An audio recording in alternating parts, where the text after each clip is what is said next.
אני מודה לידידי הנשיא דונלד טראמפ על מנהיגותו ההיסטורית. הוא מנהיג שעומד במילתו. שוחחתי איתו שוב הבוקר, ואני מברך על שיתוף הפעולה ההדוק בינינו. שיתוף פעולה שהביא את הברית בין ישראל לארצות הברית לשיא של כל הזמנים.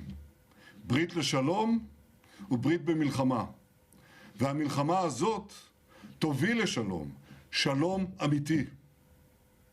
במשך 47 שנים קורא משטר האייתולות מוות לישראל, מוות לאמריקה.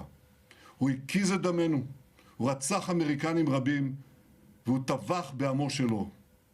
היום כבר כולם מבינים, אסור שמשטר טרור רצחני זה יתחמש בנשק גרעיני שיאפשר לו לאיים על קיומנו ויאפשר לו לאיים על שלום האנושות כולה. אני מודה לידידי הנשיא דונלד טראמפ על מנהיגותו ההיסטורית. הוא מנהיג שעומד במילתו. שוחחתי איתו שוב הבוקר, ואני מברך על שיתוף הפעולה ההדוק בינינו. שיתוף פעולה שהביא את הברית בין ישראל לארצות הברית לשיא של כל הזמנים. ברית לשלום וברית במלחמה.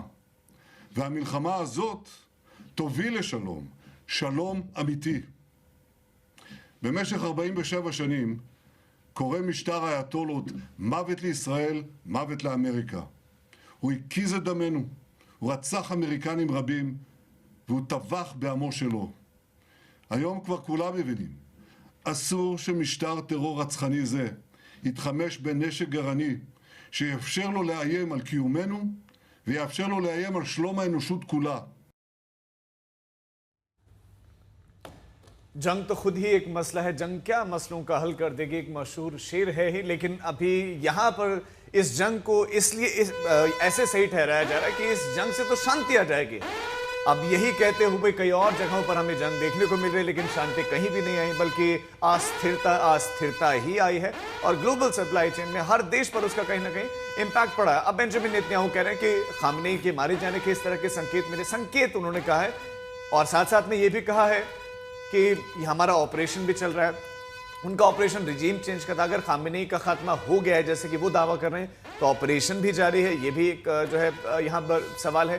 प्रणय, इसमें आपको कुछ मतलब ऑपरेशन भी चल रहा है और खामेनेई का खात्मा भी हो गया, दोनों बातें कह रहे हैं। देखिए, ऑपरेशन अगर रिजीम चेंज है तो वो तो अभी तक पूरा हुआ नहीं है। और अभी तक वो आशंका जता रहे हैं, कोई पुष्टि नहीं हुई है, ना उन्होंने कंफर्मेशन किया है। देखिए, किसी भी कार्रवाई के बाद में एक मिलिट्री पार्लेंस के अंदर कहा जाता है, जिसे बीडीए कहा जाता है, बॉम्ब डैमेज असेसमेंट। यानी आपने यदि बम डाला भी तो आपका ये असेसमेंट होगा कि उस बम से कितना नुकसान हुआ। आपने बम डाला तो उससे एलिमिनेट हुआ, कुछ हुआ या नहीं हुआ, इसको बीडीए कहा जाता है। यहाँ पर अगर वो ये कह रहे हैं कि खामनेई के मारे जाने की आशंका है, तो वो आशंका कह रहे हैं, अभी वो पुष्टि नहीं कर पा रहे हैं, क्योंकि उनके पास वो सारे वेरीफाइबल जो प्रूफ्स होते हैं वो इस समय नहीं होंगे। वेरीफाइबल प्रूफ आने के बाद ही वो करने की स्थिति में होंगे, और इसीलिए इस पर एक सवालिया निशान है उनके इस बयान के ऊपर। सवाल ये सुमित कि जो ये इंफॉर्मेशन वॉरफेयर होती है, फिर तो इसमें अभी इजराइल और अमेरिका आगे हैं। मतलब आपको सामने आना चाहिए था। ईरान अपने लोगों में भ्रम क्यों फैलने दे रहा है कि आपके सुप्रीम लीडर नहीं रहे? देखिए, मैं आपको फिर कह रहा हूँ, इजराइल की जो आप कह सकते हैं ट्रैप्स जो होते हैं, उसको शायद ईरान समझ रहा है। मैं आपको फिर कह रहा हूँ कि नेगोशिएशंस के लिए आपने बातचीत करनी शुरू की, टॉप लीडर्स इकट्ठा हुए, बातचीत हुई, और आपने उसी बिल्डिंग पे जाके अटैक कर दिया। ऐसा लगातार ईरान ने पहले भी देखा है। ईरान के आपको याद होगा कि पिछली बार भी कई लीडर्स बच गए थे इसी अटैक में।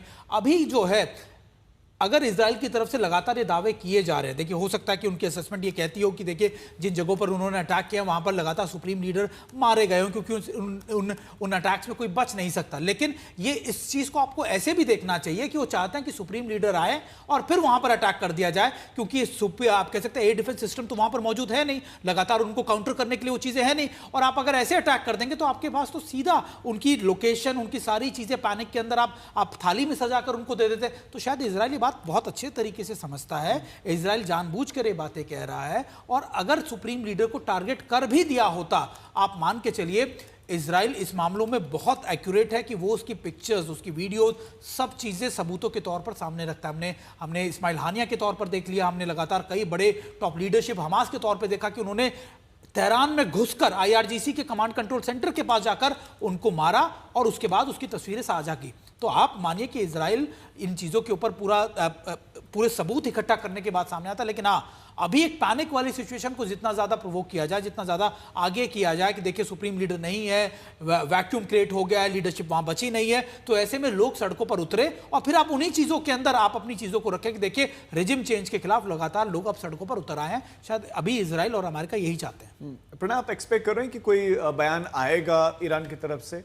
देखिए, अगर इजराइल के प्रधानमंत्री की तरफ से इतना बड़ा दावा किया गया है तो निश्चित रूप से कोई ना कोई बयान तो आएगा। जरूरी नहीं है कि मसूद की जो है खमनेई सामने आए, मसूद पज़ेश्कियान आ सकते हैं, राष्ट्रपति सामने आ सकते हैं, चूंकि लगातार सैयद अब्बास अरागची बात कर रहे हैं, अरागची सामने आके बयान दे सकते हैं। कोई ना कोई स्पष्टीकरण जरूर आएगा। ये ईरान के अपने लोगों के लिए भी, उसके अपने कम्युनिकेशन के लिए भी है, क्योंकि इस समय में ऐसे किसी बयान को लूज एंड में नहीं छोड़ना चाहेगा ईरान भी, जिसके बारे में उसके अपने लोगों के बीच में। आप भी अभी हिस्ट्री बता रहे हैं कि ईरान इजराइल कभी ऐसा कहता नहीं, जो कहता है वो होता भी है। अलग अलग केसेस में आपने बताया कि चाहे इस्माइल हानी या दूसरे केसेस। नहीं, मैं कह रहा हूं कि हाल की कड़ियों के अंदर जब जब ये आए हैं इस तरीके से सामने और इन्होंने ऐसी बात कही है तो अनफॉर्चुनेटली वो सही साबित हुई है। इसलिए और किसी भी देश के प्रधानमंत्री का मीडिया के सामने आकर बयान देना, उसको आप पूरी तरह से दरकिनार या उसको रिजेक्ट नहीं कर सकते हैं, हल्के में नहीं लिया जा सकता। और अगर वो ये कह रहे हैं तो इसमें एक आशंका का सवाल है कि क्या ऐसा है, क्या अगर सच है या क्या झूठ है। ये सवाल स्वाभाविक है कि क्या वो सच बोल रहे हैं या क्या वो झूठ बोल रहे हैं। तो अगर सच बोल रहे हैं तो उनके पास सबूत नहीं दिए उन्होंने अभी तक। एक बड़ी खबर इस समय आ रही है, एक बड़ी खबर इस समय मिल रही है। बहरीन पर हमले का एक नया वीडियो सामने आ गया है, तो अब वीडियोस भी लगातार जारी हो रहे हैं, वीडियो सामने आ रहा है। और बहरीन पर तो खास तौर पर अटैक के बहुत सारे वीडियोस आए हैं, हमने अभी लगातार आपको दिखाया। अब एक ताजा वीडियो देखिए। अब आप इस तस्वीर में देखिए, ये रिहायशी जगह ही दिख रही है, सड़क पर गाड़ियां दौड़ती हुई दिख रही हैं और अंधेरा आपको दिखाई देगा, लेकिन इमारत के ठीक टॉप छत पर आप देखिए आग कैसे धधक रही है।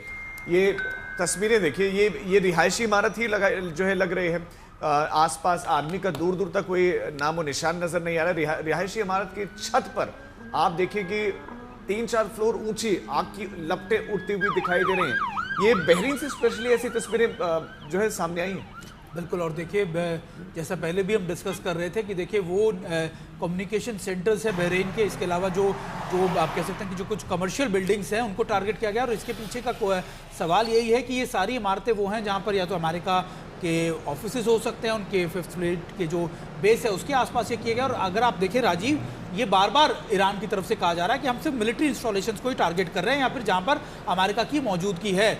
और इस रिहायशी इमारत के अंदर भी ये कहा जा रहा था कि शायद कमर्शियल कॉम्प्लेक्स भी हो सकता है जिसमें अमेरिका के कुछ ऑफिस। हालांकि कि अभी तक इसको लेकर कोई स्पष्टीकरण, कोई स्टेटमेंट नहीं आया कि आखिरकार ये इमारत किस लिए थी। लेकिन वहाँ के जो जानकार हैं बता रहे हैं कि नेशनल कम्युनिकेशन सेंटर ये था वहाँ का जिसको ये टारगेट किया गया। प्रणय देखिए, अगल बगल में और भी काफी हाई राइज बिल्डिंग्स हैं, लेकिन एक ही बिल्डिंग और बिल्कुल उसके सेंटर पूरी की पूरी बिल्डिंग धधक रही है।